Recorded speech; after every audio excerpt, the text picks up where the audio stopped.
Hello friends, and welcome back to my channel. So we're gonna jump right in this one because I am cramping today. I'm also having an arthritis flare-up simultaneously, so like my body is just aching. And also Lucy, our little foster pup, she's taking her nap. So as y'all know, I've got about an hour before she's gonna just start wreaking havoc on this whole house. I basically wanted to come on here to talk about why I made the personal decision to remove my video that I had posted yesterday, which if you guys didn't see it, don't feel bad. It was only up for, I think, about an hour. So basically, if you missed that video, I had talked about the viral Netflix flight attendant position that has been going around, which if you haven't seen it, I will post like the little advertisement here that my friend had sent me, and this is how I initially found out. And then I went over to the Netflix job careers page on their official website to see what was going on. $385,000 is gonna turn some heads. It definitely turned mine, especially in an economy where eggs, like a regular schmegular pack of eggs, are now costing $6. But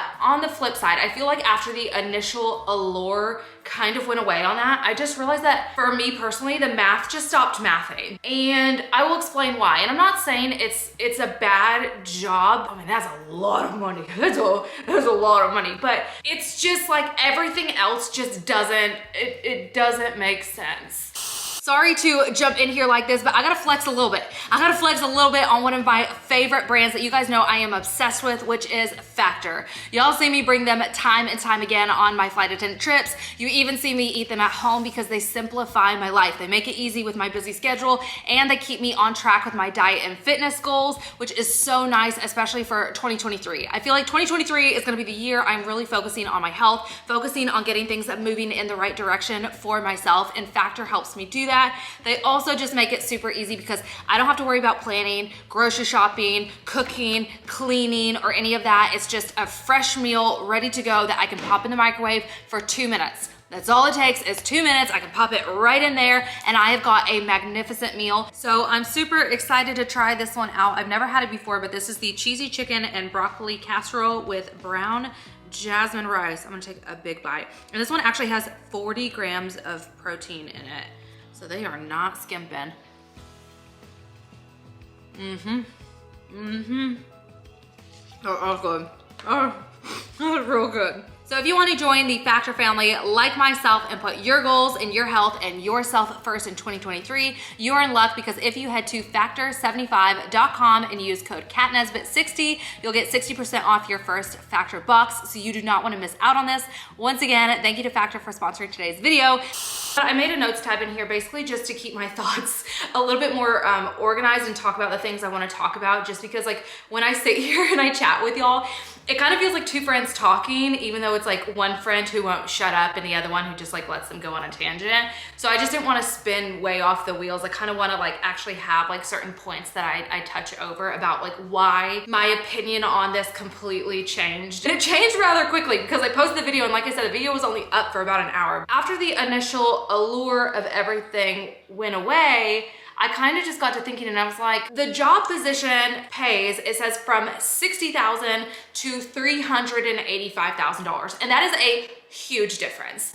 Huge difference of pay scale. There's a lot of tax brackets in between that. So I just don't see them paying a lot of people $385,000. Like even if you knock $100,000 off of it, $285,000. Like I just don't see a lot of people actually earning that money. So when you take like the highest points of that money out the window and really just look at the job itself, this is where things start to really kind of fall apart for me. And again, everything is just me personally. The next bullet point that I want to talk about is corporate versus commercial, because I do commercial airline stuff, which I talked to you guys a little bit about this yesterday, but obviously since the video's gone, let me just refresh some of the differences between the two. In commercial aviation, when you do what I do, you have a more set schedule. Now, obviously things can happen, natural disasters can occur, you know, flights can get canceled and stuff can happen. But overall, you really have a more set schedule of like, these are the days that you're going to work. These are the days you can expect to be home. And you have a lot of wiggle room for your schedule to kind of like move that around. And obviously the more seniority you get at an airline, the better it goes. Basically with a corporate flight attendant position, they have way more flexibility with your work schedule, and you can work for longer periods of time at a time. which if you have nothing holding you back, if you don't have a partner or pets or children, I mean, the world is your oyster. Like, you go for it, baby. You know what I mean? And again, like, some people might make this job work with those things. I'm not saying that you can't. I'm just saying it's a lot easier to do when you don't have things like 4 of these guys and a husband who may even be needier than any of them. So I like that with commercial aviation, that I have more control and I have more absolutes when it comes to my schedule. And also the work is very different between the two. I'm not saying that one is harder than the other. They're both challenging in their own ways, because as a commercial flight attendant like myself, you have a lot more people you have to attend to. There are a lot more bodies on the plane that you have to take care of. There are different cabins that you have to do different levels of service. Whereas a corporate, you have less people, but you have to offer like a higher scale of work. Like, even in first class, like, we offer elevated service, but corporate, you offer elevated, personalized, specific, above and beyond type of stuff. And also, like, corporate, a lot of times, like, they can like request specific foods, so sometimes you have to go grocery shopping for those flights and like prepare like these whole meals and stuff like that. It's just different. I've got a good thing going. I like the commercial idea. Like, I'm not sure that I want to be like Cat RD. Wow, I messed up my own name.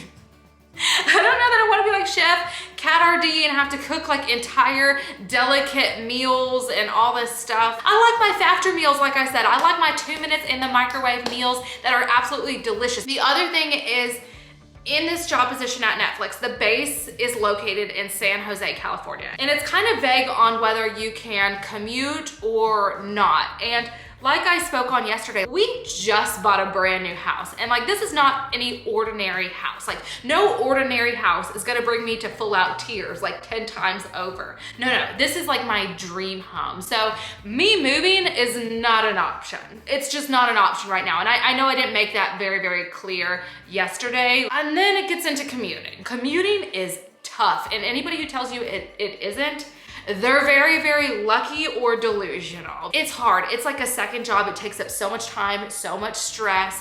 You know, basically you have to go fly before you even work a flight. That flight attendant might have had to have been up at, let's say, 3 o'clock in the morning, or even like the night before, drive to their home airport, and hopefully they only have a 1 commute. Some people have a double commute where you have to catch 2 flights to get into base, and you have to still go fly over, and you have to give yourself 2 flights to be able to catch to follow the commuter policy. So you've got a lot of time that you have to get into base before you actually even get to work your flight. And then you might have like 3 flights in the day that you've got to go work. So now basically you've had like a full day. Did I do blush on both sides? My makeup is really going seconds here, but you know, some days like you can really work like a 12 and sometimes even like a 15-hour duty day, but you also have to add all the time you spent commuting on top of it, and the struggles of like trying to find flights that aren't full or trying to fight with people to get the jump seat. It's not glamorous. I will say it is doable, and some people make it work and some people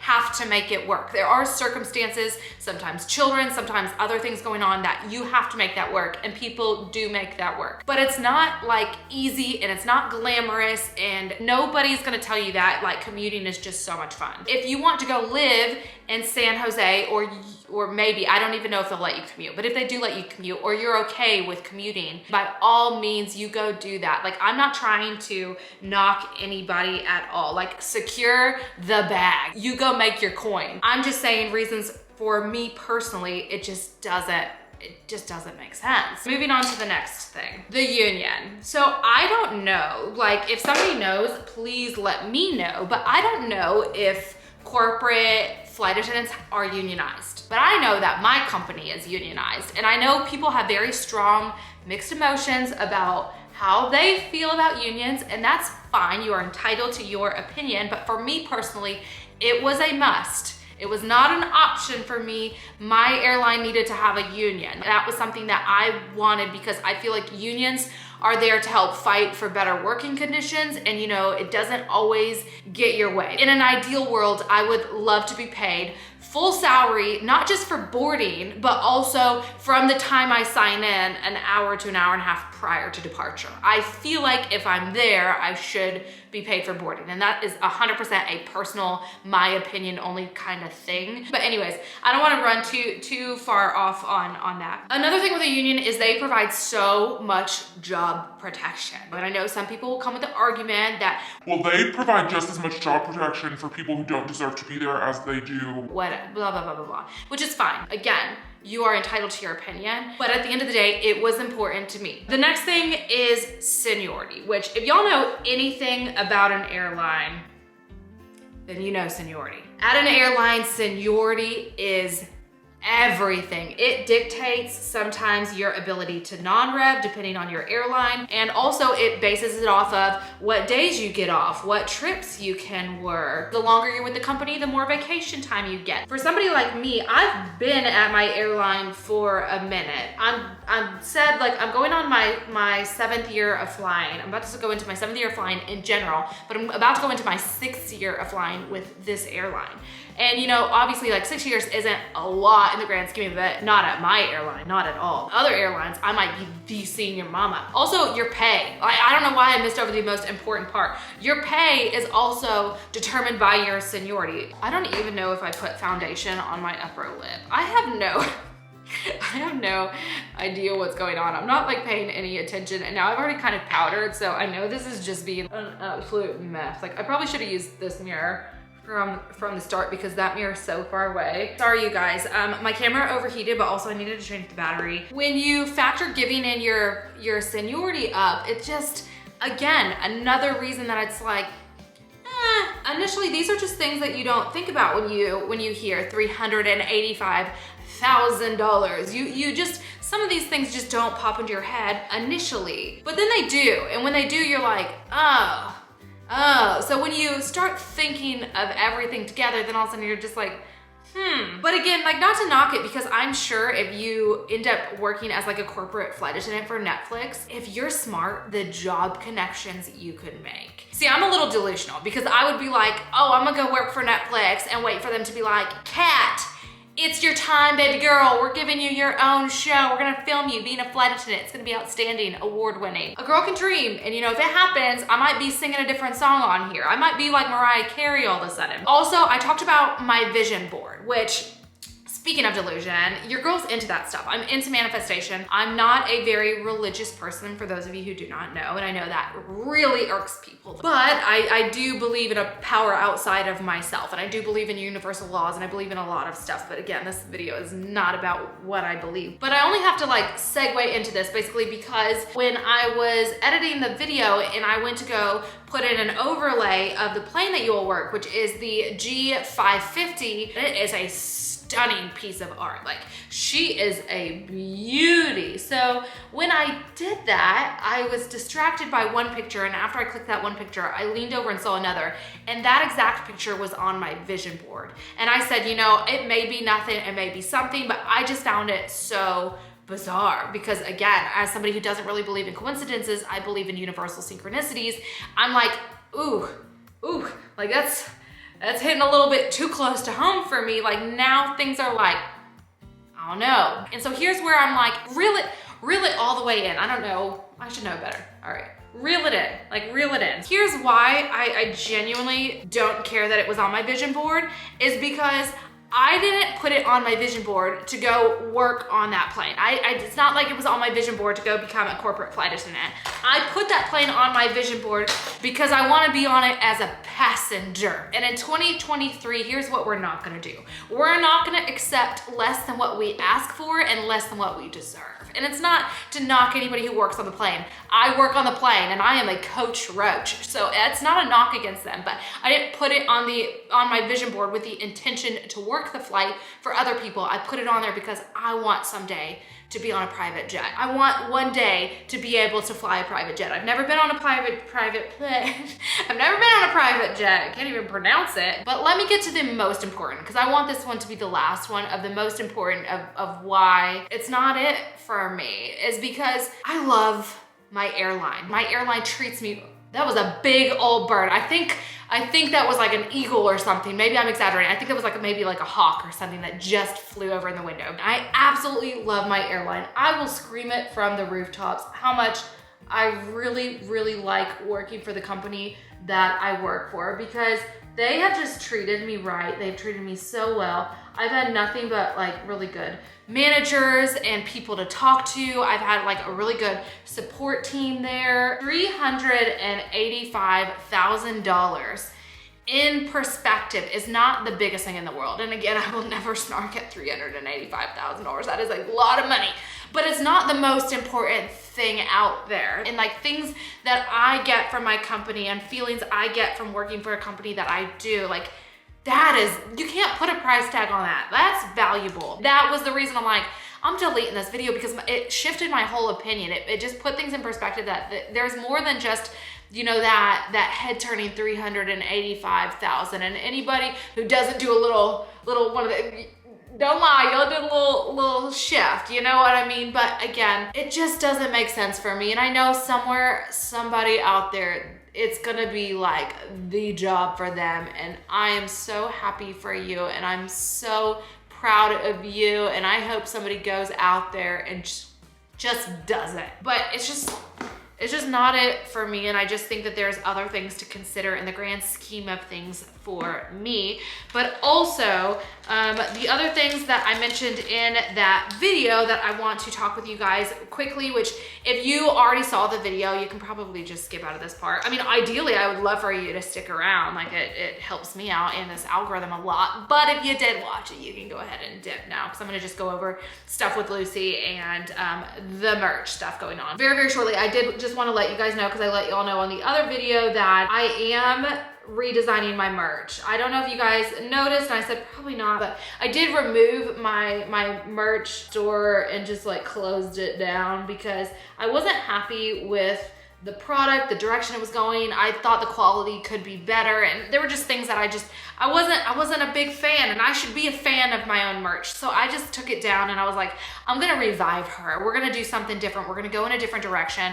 I found like a new company that I'm gonna be working with, and everything is going to be Champion brand. It's gonna be Champion brand hoodies, Champion brand t-shirts. So I know the quality is going to be like magnificent. It's gonna be there. I'm also having the designs made. I hired like a designer. I sent them all of the stuff and gave them my whole vision and said like, this is what I want, but also have a little bit of creative freedom, because like they should be allowed to do that. So that's in the works, but we're gonna go retro. We're going old school flight attendant. That was the vibe that I really wanted, that kind of spoke to me. I'm not gonna be selling it on YouTube this time. I'm gonna be selling it on the Cat Eye Cosmetics website when it finally does release, which I will let you know when I have like a closer date, because things are they're still being produced right now. It is gonna be free shipping on my website, which anything over $20, the same way that it is right now, it will be free shipping. The story with Lucy. So I've gotta announce this before I get into the story, or else it just won't make sense.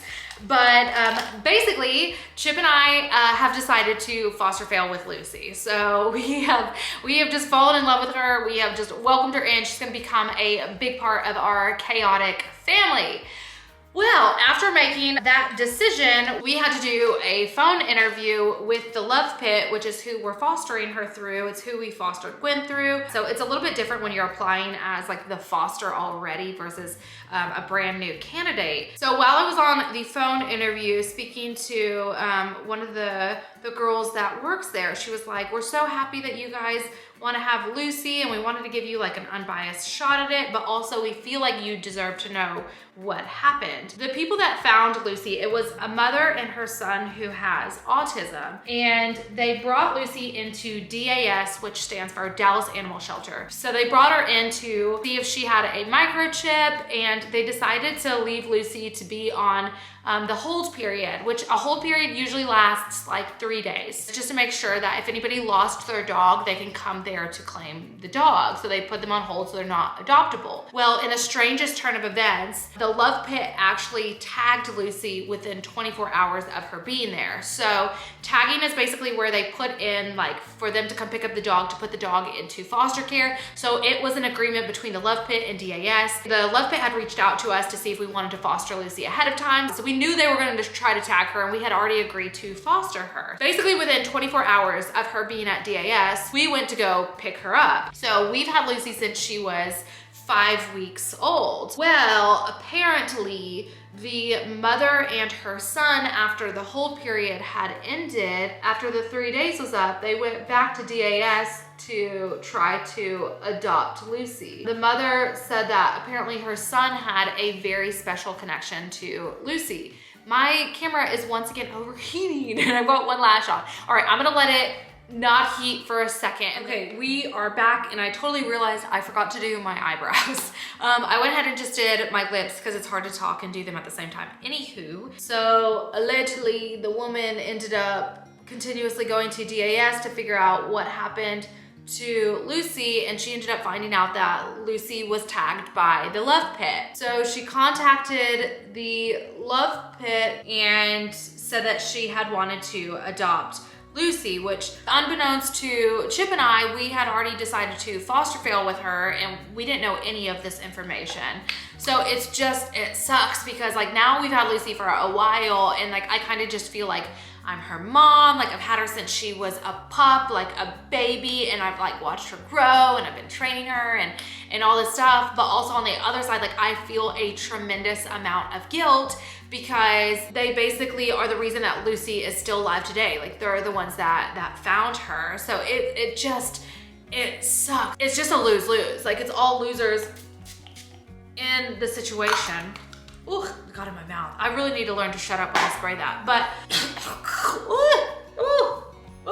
it was still in the air. So long story long, I reached out to the Love Pit and asked if I could have this woman's contact information. And I'm assuming they reached out to her to see if it was okay. And I got in contact with her, and I'm supposed to meet up with her this coming week so she can see Lucy again, so we can meet her. We'll let you guys know how everything goes. But anyways, I think that was basically like everything I talked about in the other video. And that is why I chose to delete my video on my own accord, is just because my opinion changed. And I just don't think that the Netflix flight attendant job is all it's cracked out to be. I think it's very, very easy to look at it through those rose-colored glasses and see that large six-figure number, and you really get excited, and you really get heads turning, and you know, that's a big figure, that's a life-changing number. But I think when you actually take a step back and look at all parts of the job, it just starts to look a bit differently. I'm gonna go lay on the couch with a heating pad and cry to a movie because my whole body is absolutely aching.